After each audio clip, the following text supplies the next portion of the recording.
Rais wa USA Donald Trump ameamuru mamlaka mara moja zimkamate Barack Hussein Obama aliyekuwa rais wa nchi hiyo ya United States of America.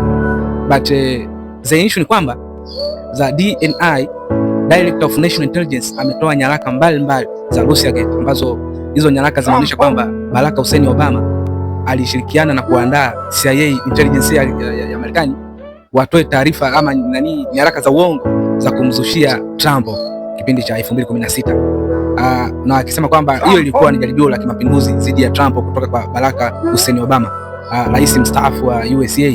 Sasa nyaraka hizo za Russiagate ambazo zinaonyesha Barack Hussein Obama, the late president of USA, alihitaji kufanya mapinduzi kwa rais Donald Trump. So Donald Trump katika kauli hiyo na maelezo hayo ya nyaraka ambazo zilionyesha kwamba zilikuwa katika kumzushia yeye, chini kabisa amesema kamata Barack Obama mara moja.